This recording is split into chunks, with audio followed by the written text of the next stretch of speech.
This is another one straight out of Willifreda's cookbook. It has booze in it. I wasn't expecting you, Coconetta. Yeah, it's the citrus and the chocolate. One of my favorite flavor combinations. You can freeze the crust for a no-bake version, too. 1, 2, 3, 4. 1, 2, 3. Come on now.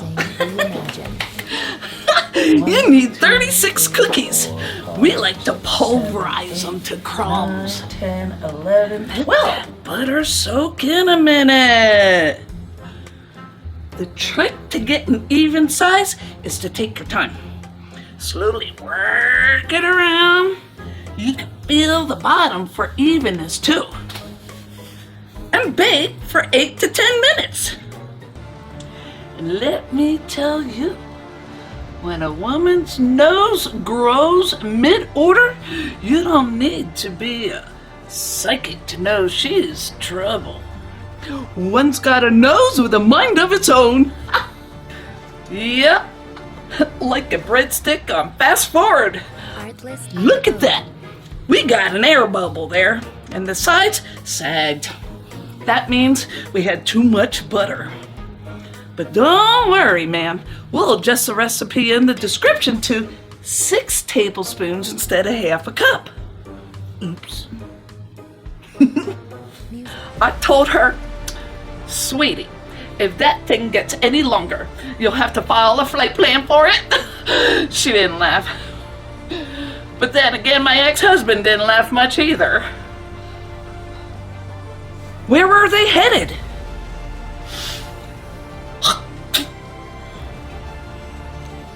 To your chocolate, add sugar and 2 eggs.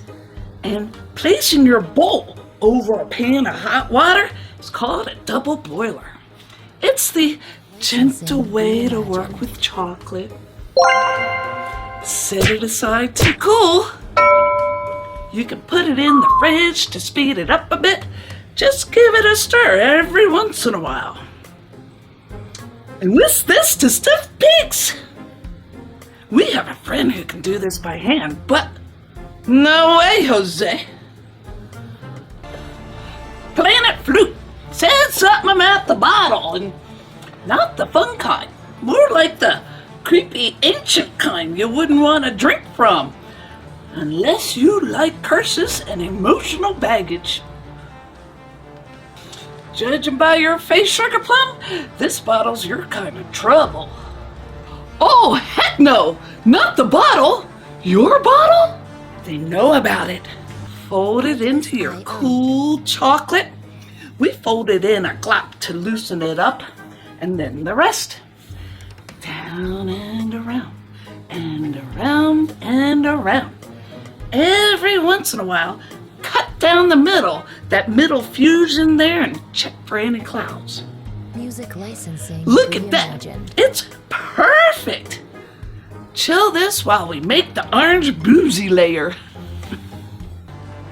Nadia's gone after my past, my prison. Who snitched? Spill it, or I bedazzle your eyebrows. There you go. Have a Coke.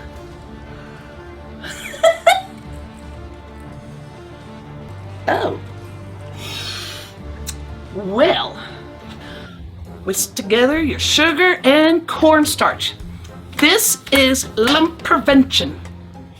Zesting your oranges before squeezing out the juice is the easiest.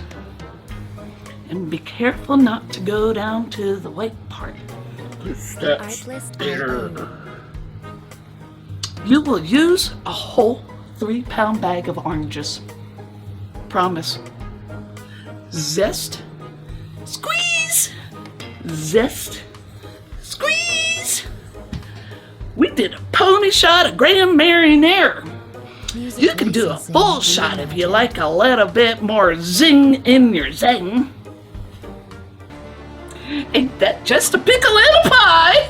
If I were you, I'd get moving. They left about 30 minutes ago, and in this galaxy, that's long enough to miss a sail and a wedding.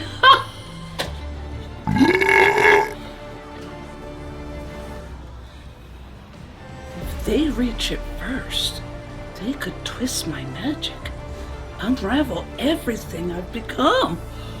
Oh no! Cook this on medium heat until it's nice and thick. That'll take 10 minutes, like forever. Nothing happens for the first half. Boring. Licensing. Then the excitement begins. It starts to thicken. Look at that. It folds over onto itself. You see the pan behind your spatula. Woo! Cook it for 2 minutes longer. That is thick, man. Chill it for the spider web. Then it's sparkle and speed, Sugar Plum. We're not just chasing Chessie's ship anymore. We're chasing your story. And I'm not letting some burnout billing witch and a flying fruitcake get the final say. To Floop and to the bottle. Hey, wait! You'll need this. We just melted 2 ounces of chocolate and 2 tablespoons of cream. To make a ganache, we put the rest of the ganache on our pecan bars. Watch that video next. This is a kid's menu, not my disco.